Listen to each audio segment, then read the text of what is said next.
Om.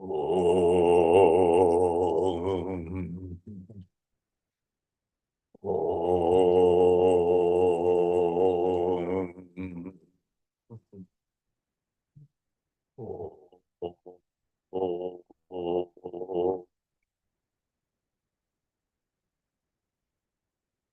Gurur-Brahma, Gurur-Vishnu, Gurur-Devo Maheshwara, Gurureva Param Brahma, Tasmai Shri Gurave Namaha. Chinmayam Vyapyat Sarvam Trailokyam Sacharacharam Tatpadam Darshitam Yena Asmai Sri Gurave Namaha.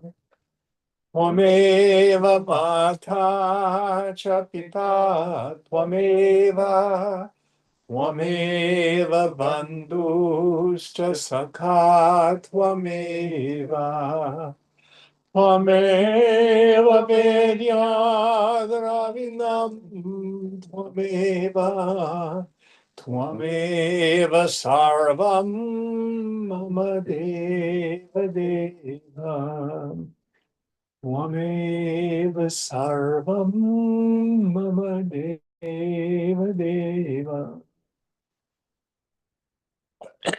Jai Guru. Yatha sarvani bhutani pratibhanti sthitani cha yatraivo pashamam yanti tasmai satyatmane namaha. So where are we in our text? Beginning chapter 20.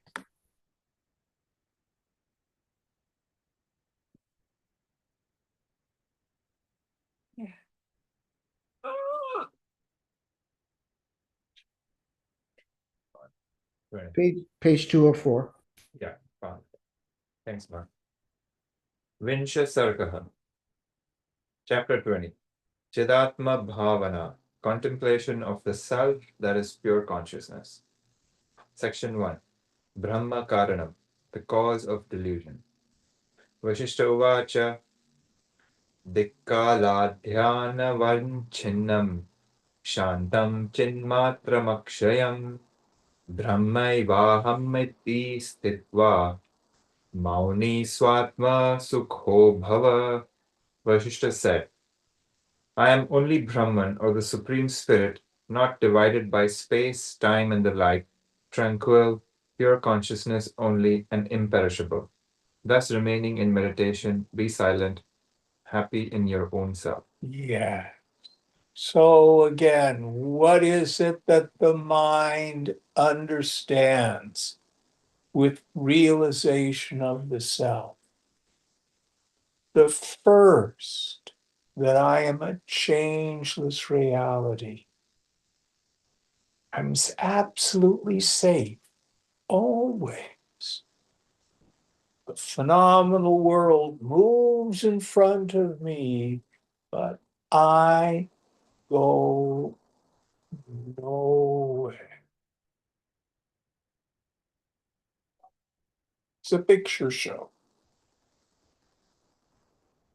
Secondly, I finally found out where happiness is.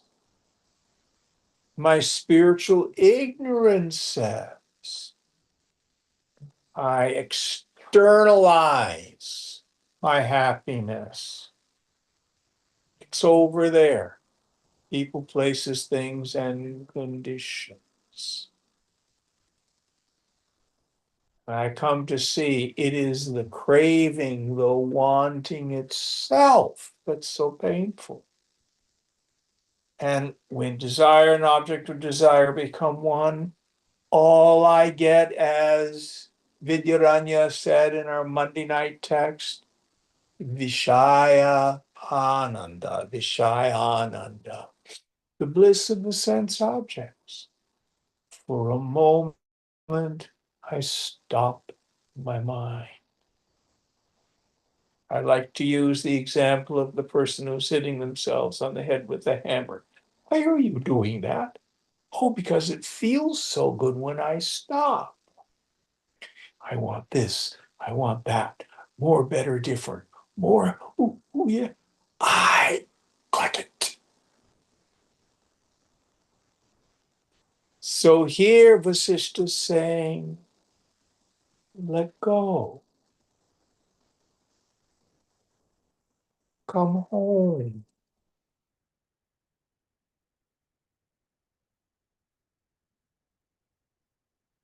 Let go of the world with all of its craziness. Seen, but not real.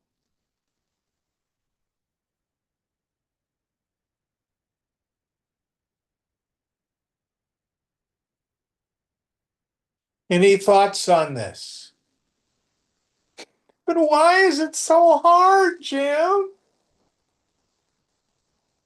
Maya. And I love what Shankara says. We can't say that Maya exists. How can something which is ignorance be a solid thing? You know, I can't pick up my shadow and carry it around. It's not a thing. Well, I can't say it doesn't exist, but we can say it is powerful.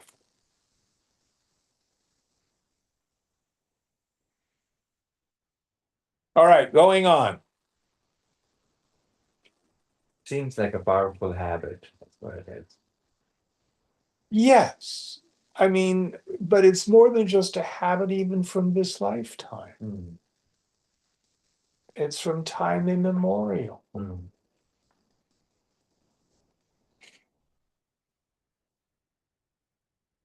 We always have to cut ourselves slack.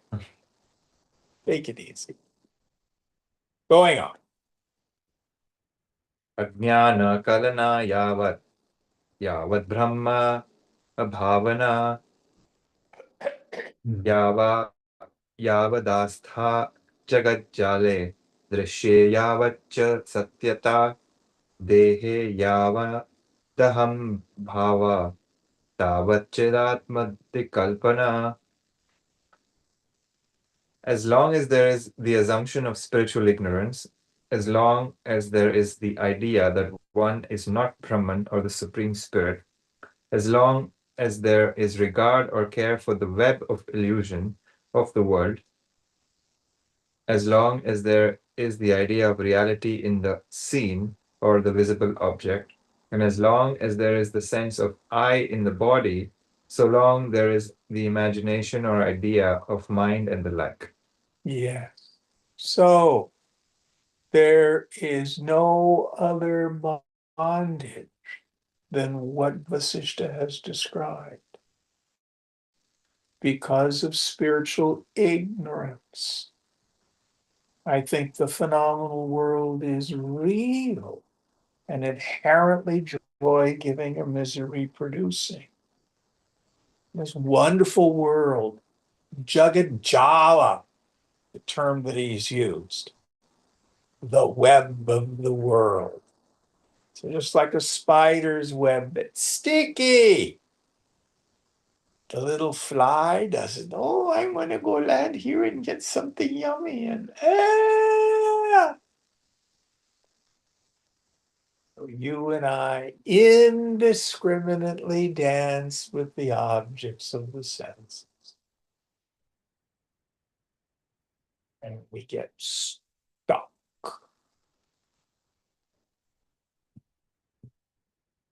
We think the world has inherent properties, that it's solid and real. And I think I am the body, or the body plus the personality. There is no other bondage than that. And just like you were saying in the last verse, in fact, it's just a deeply rooted habit.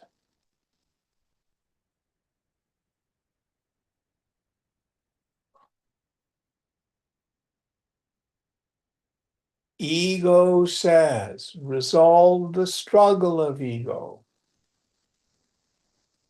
I want to do it my way. I want to get what I want. Yeah, but this is a really big illusion. I want. No, no, no. And Vasishtha here is saying, as long as we attribute reality to the phenomenal world, we get caught in the Jagat Jala, the web of the world. Any thoughts on this? Going on.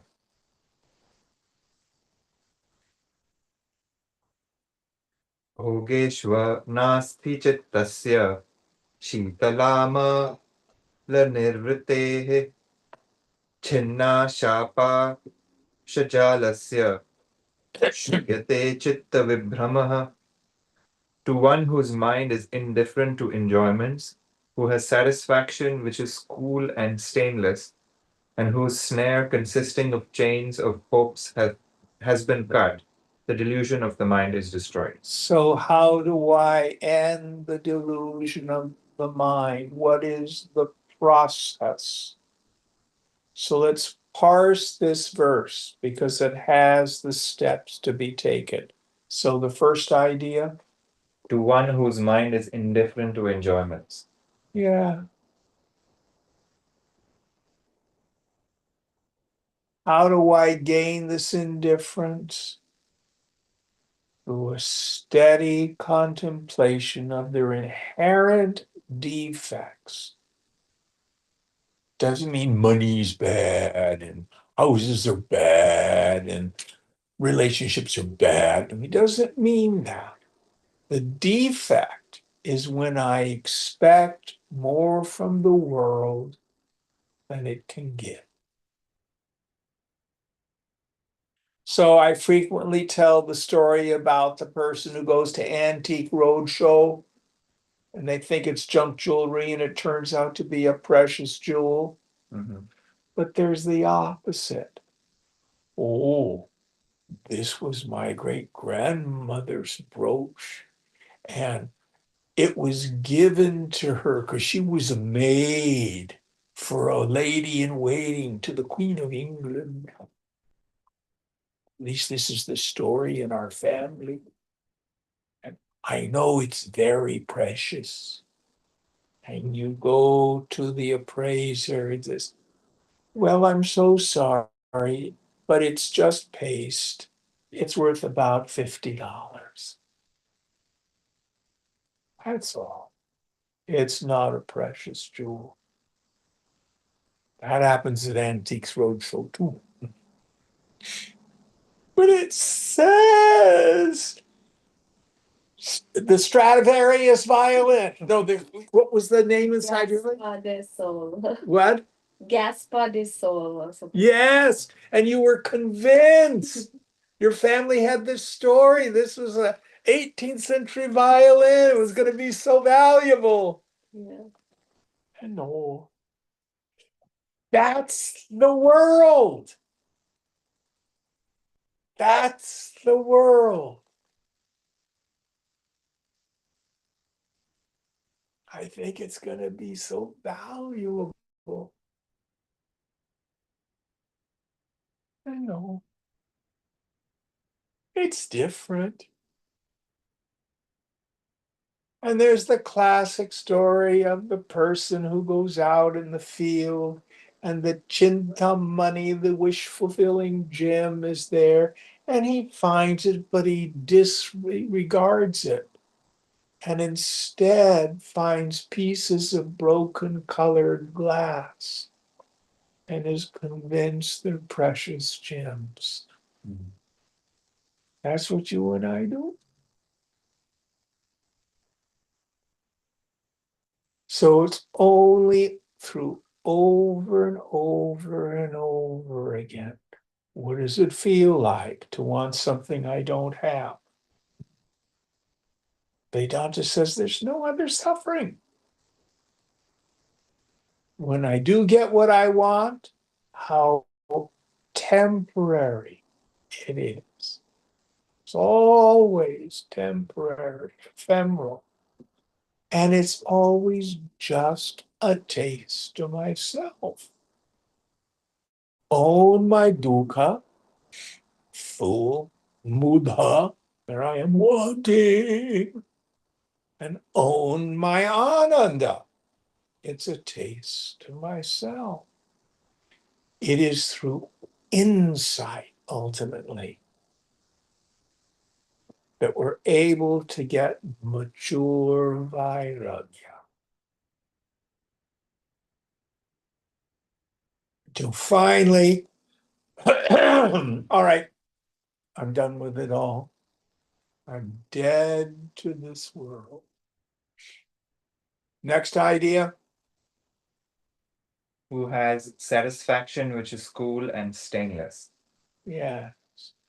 So I have a contentment, a satisfaction that's cool.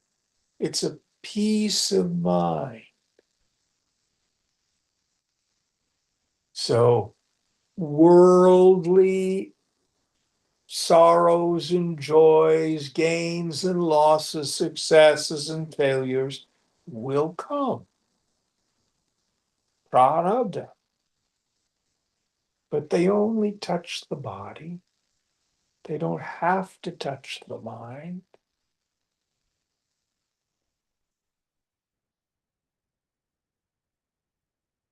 Be satisfied with the now. Give up concern for the dead past and the unborn future. Next idea. Whose snare consisting of chains of hopes has been cut. So here the hope is, oh, I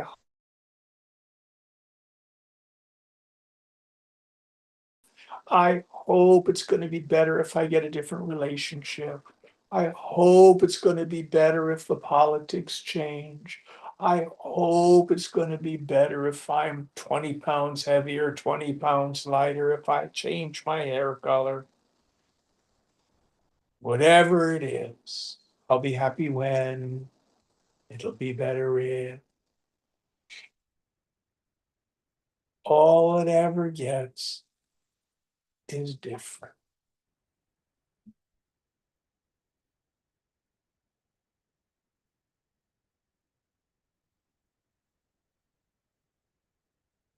Any thoughts on this? Next one. Is that the end of that verse? Yeah. Okay, next verse.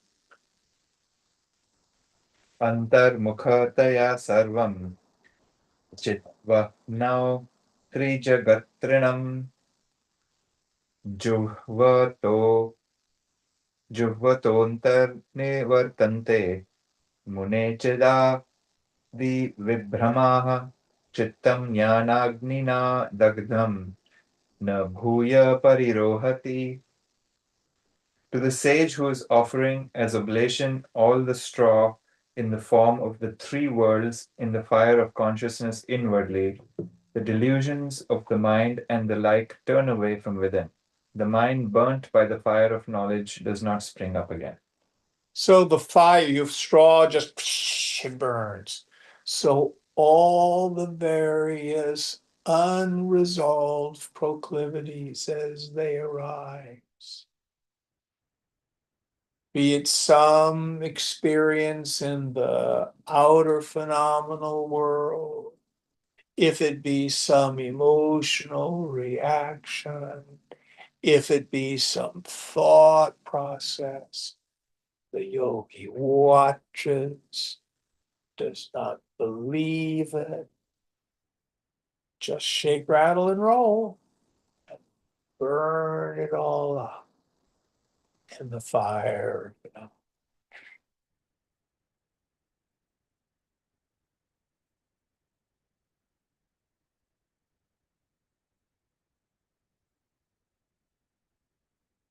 Any thoughts on this?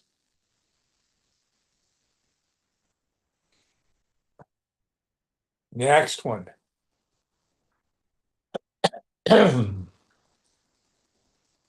Sarveshamapi jivanam स्थिततैवैषा चिद्वया किन्तबोधवशादस्याः सर्वे कृपणतां गताः. This immutable or imperishable consciousness is verily existing in all living beings, but on account of uh, ignorance of this consciousness, all have fallen into wretchedness. Yes. So, because of avidya, spiritual ignorance, ajnanam, non-apprehension of myself, because of vasana, there's the non-apprehension of myself as Brahman, and then immediately the misapprehension. I attribute to the self the qualities of the not self. I'm male, I'm female, I'm old, I'm young, I'm fat, I'm thin, I'm good looking, I'm ugly, I'm happy, I'm sad, smart, I'm stupid, I'm successful, I'm not successful. I'll be okay when, why did I do that? All that nonsense can only afflict us if there's the precondition of avidya. Any thoughts on this? Next one. Ajnanam apadam nishtha kahi napadjanatah yam sansara sarani vahat yajna pramadatah. Ignorance is the basis of calamities. What indeed is not a misfortune to one who does not understand? This course of worldly existence flows on account of the inattention or insanity of the ignorant. Yes. And of course, the deep, fundamental human condition is deep spiritual ignorance. But even on a worldly basis, inattention to what is creates all sorts of calamities.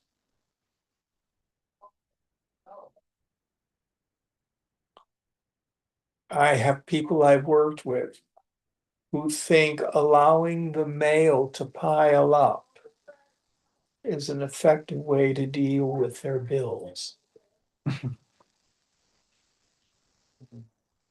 They don't go away if you don't look at them.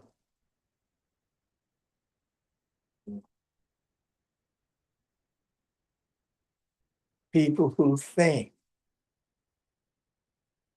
I'm going to just buy stuff on the credit card and I'll make the minimum payment. It'll be okay.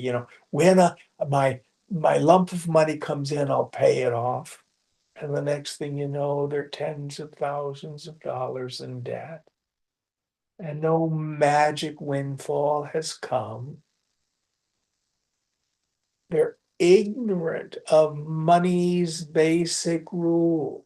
If you spend more than you make, you're going to eventually get into trouble. Duh. Oh, Jim, I don't know what it is. I get into trouble. It's somewhere between the fifth beer and the 10th beer. Oh, no, it's the first beer. No one ever got drunk on one beer. But if you never take the first beer, you don't have to worry about the fifth or the 10th. Oh, so many things in life that afflict us are because of our ignorance of just some basic common wisdom.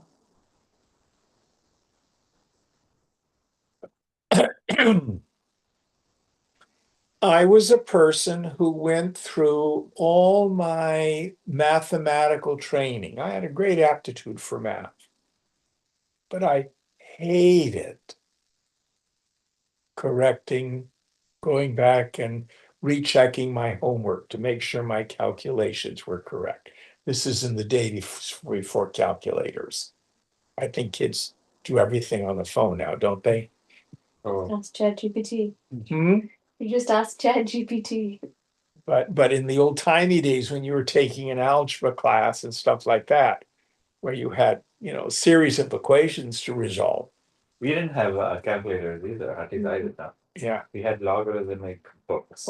yeah. But did you have to go back and check your arithmetic to make sure your additions and subtraction and addition and square roots and stuff like that were correct? You mean like recheck your answer before Yeah, submitting it? yeah. Yeah. I never did that. I was a B student in mathematics because I didn't do that. I never learned that basic rule. Jim, check your homework. Check your answers. Ignorance. Just ignorance.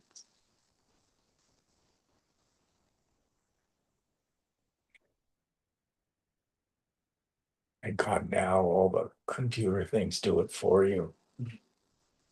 Excel. It's a lifesaver.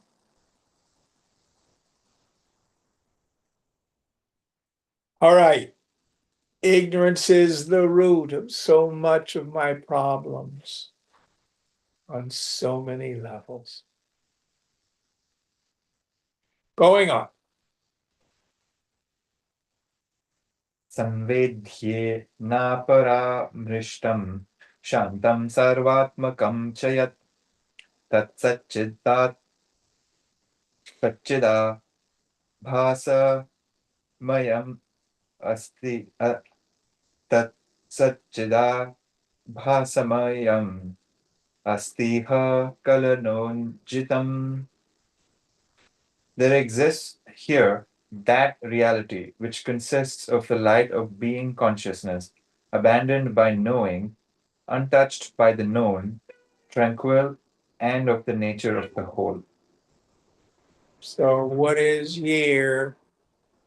Pure awareness, which, when I'm perceiving the phenomenal world,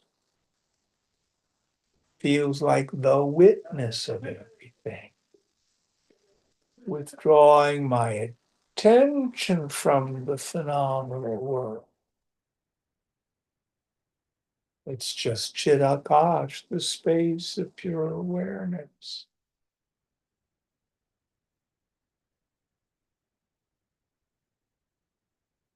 And once you really grasp, that's myself. It's always, always here as that. It does not change its nature.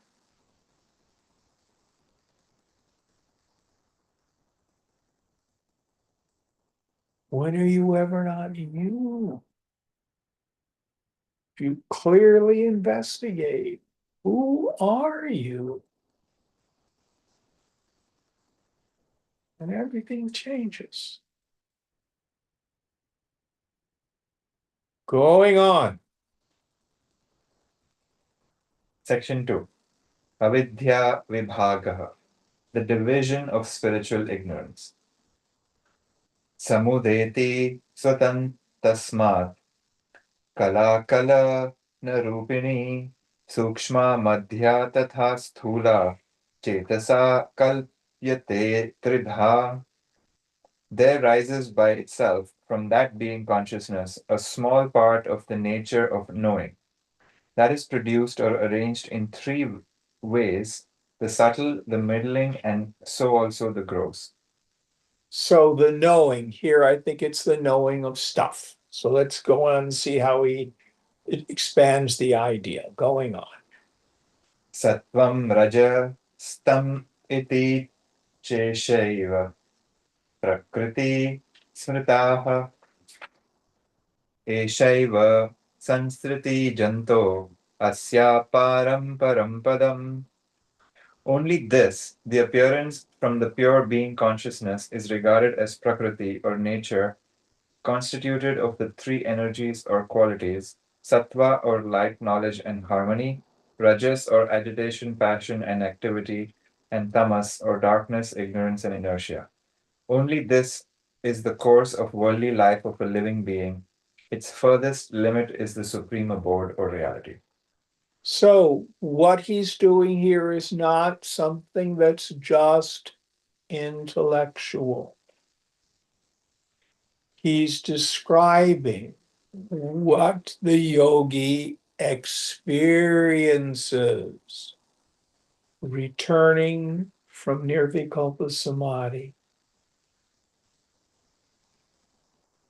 When the mind slips into samadhi, only pure awareness exists. Like sleep, it is timeless. And when the mind begins to re-emerge, there's that first forking, just boom, out of the cell, out of chit comes chitta, chaitanya, prakriti, the stuff of the mind, the stuff out of which the whole world is made.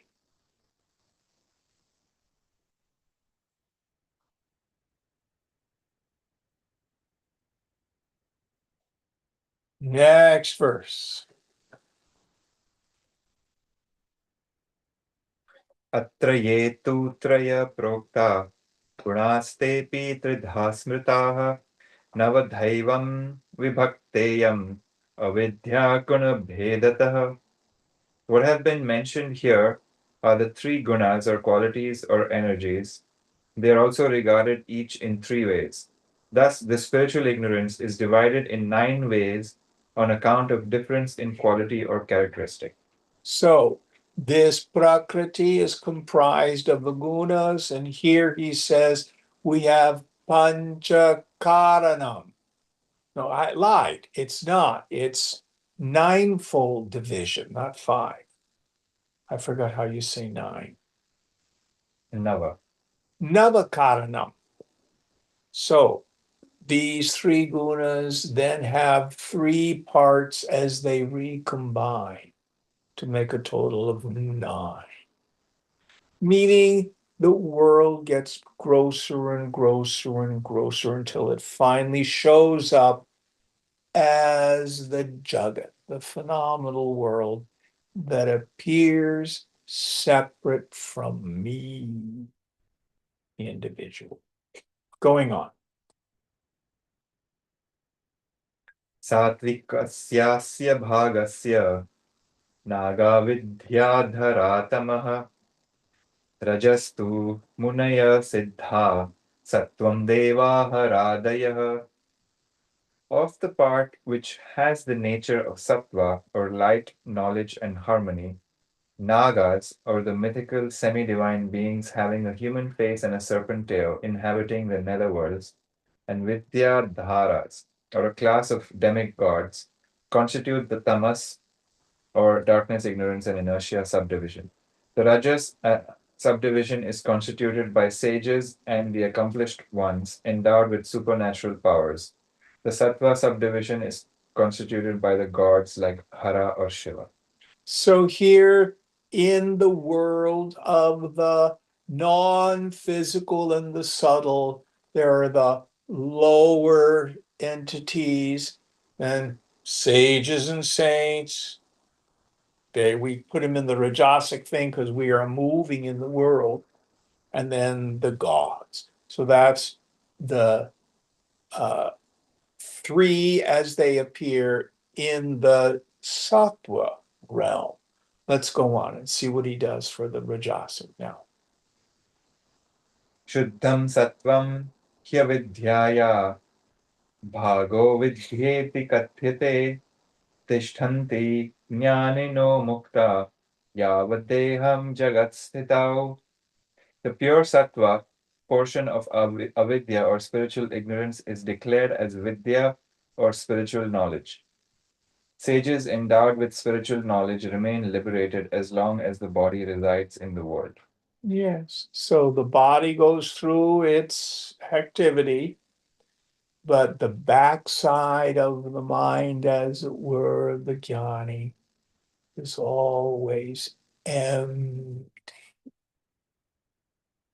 There's no person there anymore. Gone. Next verse. Morkhya Pinda Sthavaradi Tamasya Avadhim Gatah Tatra Manastvam Apraptam Manastwadapi Cha Yutam. An object like the mountains, which is a mass of stupidity, has gone to the limit of the quality of tamas, or darkness, ignorance, and inertia. There, the state free from the mind is not obtained. It has also fallen from the state of the thinking mind. So, in the phenomenal world, there is the self in its most tamasic manifestation in things like a stone or a mountain. It has sat, has existence, but very little chit. No expression of ananda. Just tamas. Next one. Sukta puryashtaka yatra chit sthita dukkhadayini mukandha jadavat tatra satta matrena tishtati. Where the consciousness remains asleep with its eightfold body, that is, the five subtle elements, the mind, the intellect, and the ego, it is the giver of sorrow. It remains there merely as existence, like a dumb, blind, and dull person. So even for lower beings, is what I think he's talking about, not just a mountain, but beings with just rudimentary minds. You know, they look at the brain cavities of dinosaurs, and you look at like a brontosaurus, this enormous animal, and its brain was like only about a foot long and really skinny. Mm. You know, it didn't have much mind at all. You know, it's amazing. Amazing what how human beings are capable of a sattvic mind. It's just amazing. Most of creation doesn't seem to be. Now, scriptures say humans are the crown and summit of creation. I'm not so sure. I think porpoises or blue whales may also be deeply spiritual. I think elephants may be too. I don't know. And we haven't even talked about beings that might be on other worlds. But on this world, this is what the scriptures teach. Going on. Sri Rama Uvacha Satta Matrena Sansthanam Mukte Sannihitam Khalu. Sri Rama said, is it not firmly abiding as mere existence, close to liberation? Ah, so there's a lot of implication in here. So isn't self-realization being like a stone?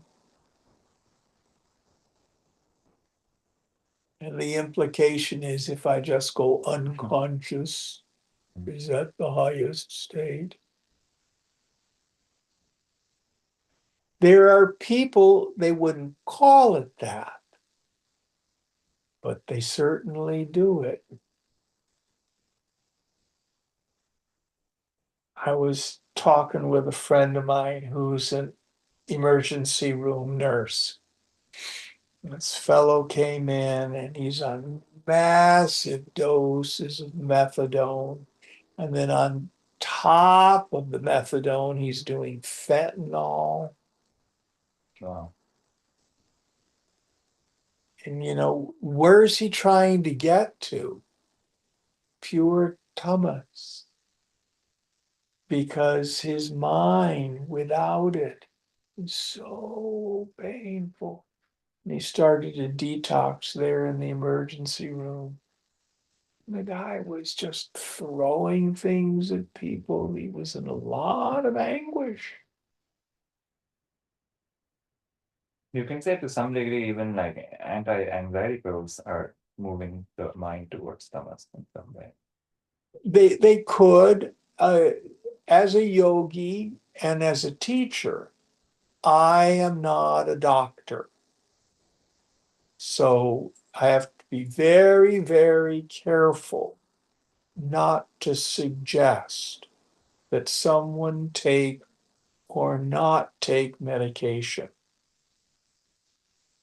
That's if you work with Right. others. I'm not implying that it's bad or anything, but I just mean what it's doing to the brain, I suppose, in some ways. And I am not an expert on broken brains. Yeah. It may be useful for some people. Sure. Yeah. Would I say that if you want to come study with me, let's talk about your drug and alcohol use. If you're one who likes to party, no judgment. Go do that. Have one for me. Until you don't want to do it anymore, then come study the Vedanta. Because to have a head full of Vedanta and a heart full of desires is just a really painful state. Better you stay in ignorance. Go have a good time till it quits working for you. Then come.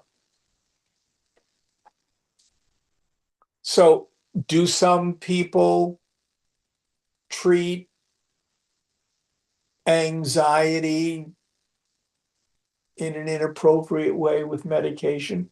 Probably, but I don't know enough about brain chemistry to be able to say that as a blanket statement. Mhm. I don't know if that's helpful. Sure. Yeah.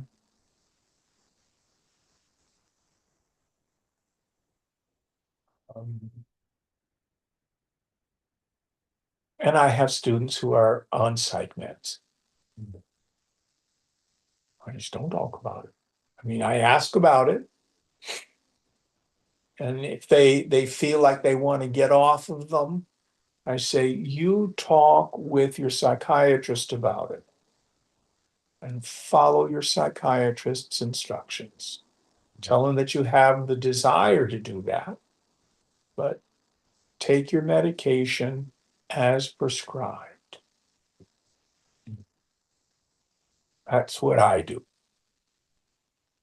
And I just keep handing them the Vedanta, see what happens. That's a little pedagogical tool. Mhm. I don't know, when you've worked with people, have you had a different experience? I haven't worked with anyone who is not right, so. Yeah. All right. And there are certain meds, like if they're benzos, you can die from going cold turkey off of benzos. Mhm. It's a very dangerous detox. Mark, do you have anything to add on this, being a medical professional? No, I think what you're saying is appropriate. All right, going on.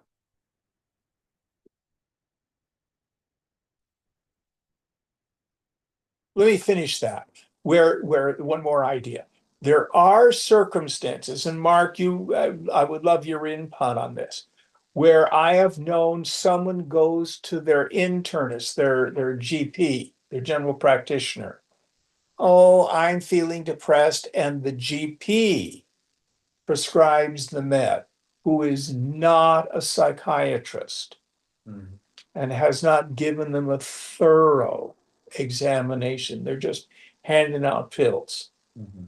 And I question that. Do you have thoughts on that, Mark?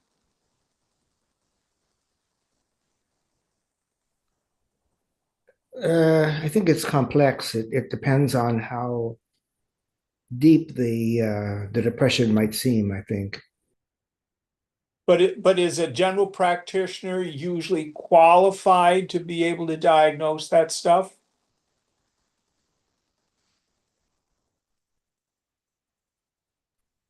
Some people are and some people aren't. it's Oh, it's not a generalization, really. Yeah. yeah. I tend to say go see a psychiatrist. Go see someone who's an expert Mhm. on it. I think that's appropriate also. Yeah. And get a referral. All right, going on. Vasishtha उवाच बुद्धिर्पूर्वं विचार्यैव यथावस्तत्त्व लोकनात् सत्ता सामान्यबोधोय समोक्ष स्यात् न चान्यथा. Vasishtha said, having already investigated intentionally so that on account of looking out for or inquiry into reality, there is the knowledge of the totality of existence, that would be liberation, not otherwise. Yes. So what are the investigations? The three questions we get in this text over and over and over again. Who am I? What is this world? And how has it come about? The answer, who am I? Aham Brahmasmi. I am Brahman. What is this world? Sarvam Kalvidam Brahma. This world is consciousness. This world is verily Brahman. Well, if Brahman is kutastha, stable, and then moving, how come I see stuff? Sankalpena, by means of imagination, the names and forms arise. Going on. परिज्ञाय परित्यागो वासनानाम् अपेक्षयते अन्तसुप्ता स्थिता मन्दा यत्र बीज इवाङ्कुरः वासना तत् सुषुप्तत्वं विद्धि जन्म प्रदं पुनः. The renunciation of mental impressions is required after having thoroughly known them. Where the dull mental impression remains asleep within, like a sprout within a seed, know that to be thorough sleepiness or insensibility causing birth again. Oh, beautifully phrased shlokas. Having renounced the vasanas after having thoroughly known them. I love that. So we are now back to swadhyaya in the Raja Yoga definition of it. So what do? Just don't do something, sit there. Allow the unconscious to unload. Make the unconscious conscious. Then we can begin to work on that stuff.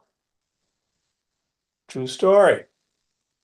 So I was working with a person, and they could see that they had some self-pity and they had some fear. but it was hard for them to see that they were judgmental. And so they decided to do some writing, to do some really serious inventory. And they were kind of shocked to see how judgmental they were. I didn't think I was judgmental. I just had a clear vision of how wrong people were. You know, I didn't have an emotional charge on it. You're an idiot, you're an idiot, you're an idiot, you know? No, that's judgment. And then almost always you point a finger out there, you got three more pointing back here. Probably if you're judging other people, you're judging yourself. I'm not enough. I need to be fixed or improved. I need to be better. I'm not lovable. I'm not safe. I had a student talk about that today. His whole life, he's had the feeling the world is not a safe place. I'm not safe. It's just a klesha. That's all it is. But we can't, 90% of healing is awareness, making what's unconscious conscious. Then we can work with it.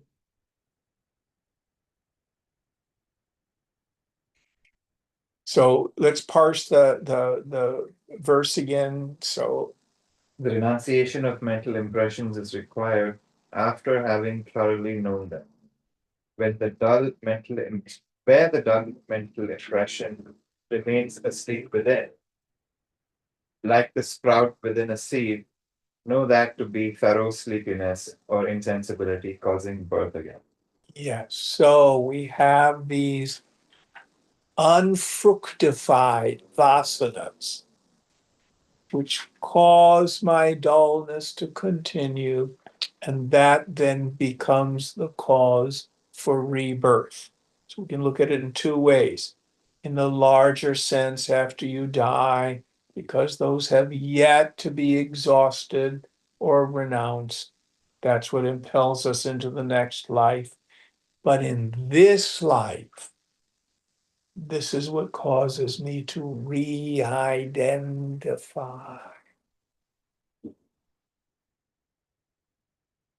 So this is why I like to give the watchword. If I feel like a person, I'm deluded. Stop.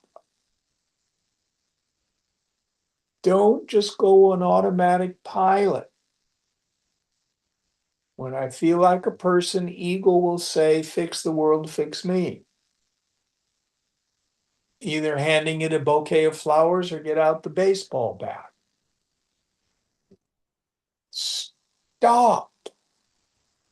Goham, who am I? What is this world? How has it come about? This is jnana abhyasa, the practice of knowledge. Anytime you can remember, tune up the mind, look within and notice the no thingness of I. Millions of asanas are burned up.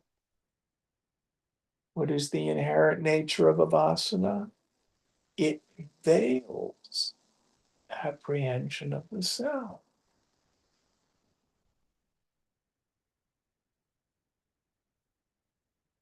But alas, so powerful is Maya. When I think I'm a person, it all seems so real. No blame. Going on. स्थावरादय एते हि सुषुप्तपदमाश्रिता तेषाम् अन्तःस्थिता एव वासनाबीजरूपतः. These stationary objects, such as stones, trees, and the like, have indeed resorted to the state of thorough sleep or insensibility. The mental impressions just exist within them in seed form. Yeah. So all the things that they may become, lizards and things like that, are all in a seed form. All they have is largely tamasic existence. Now, I'm going to push back on Vasishtha. We're beginning to find that trees are far more sentient than we think they were. I think I've talked with you about the novel Overstory. No. It's all about trees and how sentient they are and how they communicate chemically through the root system and stuff like that, such that if there's bugs that attack one part of a forest, the chemical antidotes are released all through the forest, clear on the other side. They're talking to each other. You read the book, too. I'm reading. Have you? You really are? Yeah, Do you like it? I'm only 3 chapters in. Slow starting. I heard about this other forest in Canada, the northern part of Canada, where it says it's the largest ecosystem. Like it's a single living organism with like hundreds of thousands of trees, and they all are connected by mycelium, which are like fungi in the soil. Yeah. And they exchange information. So if one tree dies or is starting to die, it will start to give away all its excess nutrients to like a young tree that's starting to grow. Yeah. It's amazing. It's amazing. So sentience is there.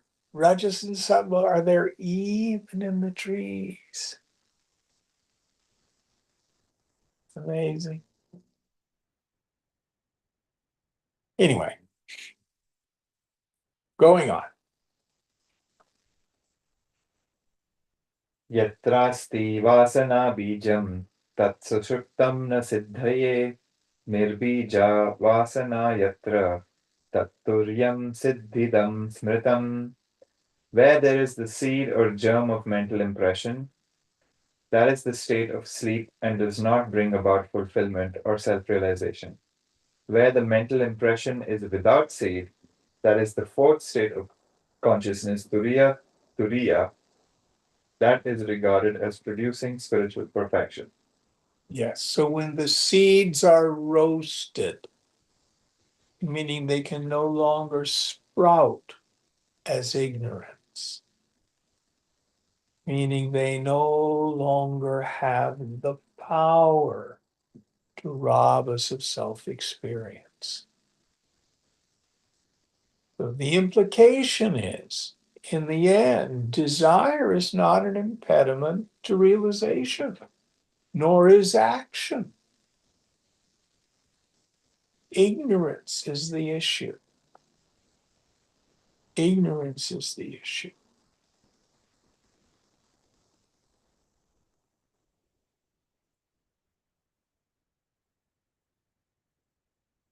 Going on.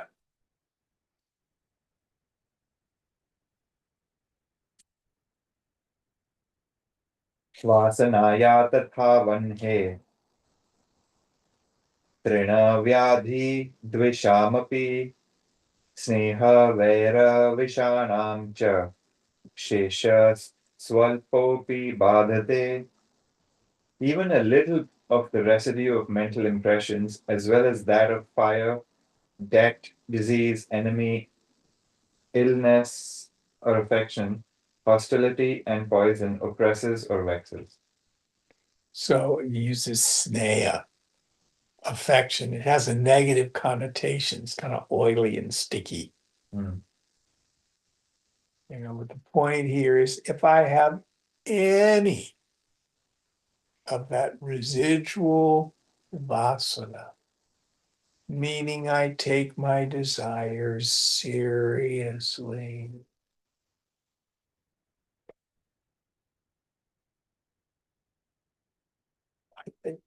Some of the language, mostly young people use, I think they get them from their psychotherapists. I'm not getting my needs met. I just think that's the funniest thing in the world. Really? You had to skip meals? You're sleeping under a bridge?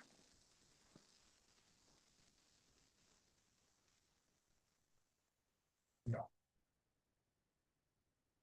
I, I have to have fill in the blank. I have to get my needs met. It's just dressing up desire. That's all it is. It's a non-debatable desire, basically. I'll call it a need. For the yogi, all of it has to go. Hold nothing back.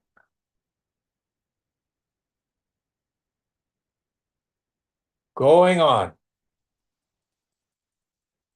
Nirdagda vasana bijam satta samanya rupavan sadeho va vive sadeho va videho va na bhuyo dukkha bhagava bhavet.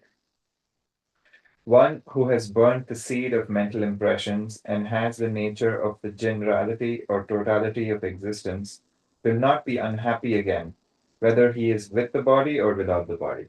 Yes. So I like to say that once you see I am not the body, one has to be careful that we don't have a subtle aversion. Oh, I can't wait to get realized, then I won't have to come back again. The jnani doesn't care if the body is perceived or not, because none of it touches me.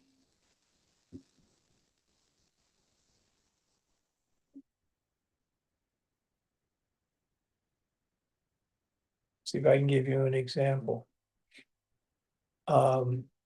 Did you guys wear shoes on the way over here? Mm-hmm. Now you took your shoes off. Yeah. Are you any different? No. Is the presence or the absence of shoes making any fundamental difference to you? No. Yeah, if your shoes were too tight, you'd probably be a little more comfortable without them. That's called getting old.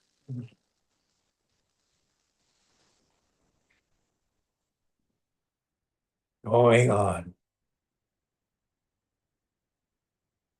Atmadrishti adrishtesha samsara brahmadayini drishta sati samagranam dukkhanam kshayakarini. When this knowledge of the self has not manifested, it is the producer of the delusion of worldly existence. When manifested, it causes the destruction of all sorrows. Yes. So the mind is the enemy of the person in ignorance. It tortures me. But the mind is the friend of the person of wisdom. Same mind.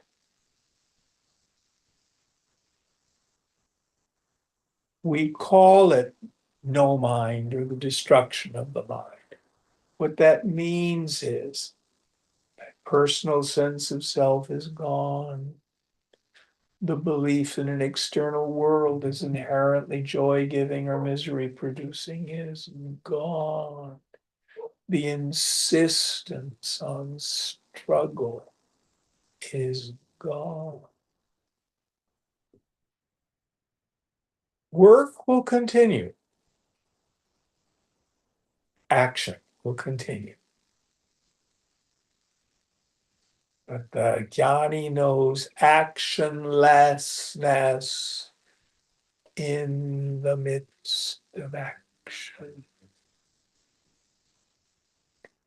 And she knows that sitting still is an action.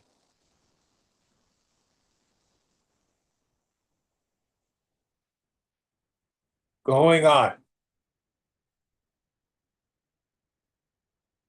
Asyas tva darshanam yattat avidyet avidyet yuchyate budhaihi avidyahi jagadvetu tatsarvam pravardate. The non-manifestation of this self-knowledge is called avidya or spiritual ignorance by the wise. This avidya is indeed the cause of the world. From that everything arises. Very, very clear. The root of it all is the non-apprehension of my essential nature. Avidya, ignorance. Understand. Action is not opposed to ignorance. This is not to say that all the spiritual practices we do, that our actions are irrelevant. They serve to develop Ch20, purity of mind. But the destroyer of ignorance is knowledge. Knowledge is the fruit of investigation.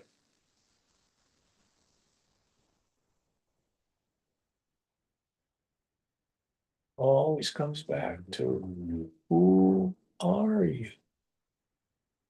What is your essential nature? How much more in this section? We're getting close That was to the last verse in this section. Okay, this is a good place to stop then. Om Purnamada Purnamidam Purnat Purnamudachyate Purnasya Purnamadaya Purnameva Vasishyate. Om Shanti Shanti Shanti. Hari Om Shri Guru Pyo Namaha. Hari Om. Om.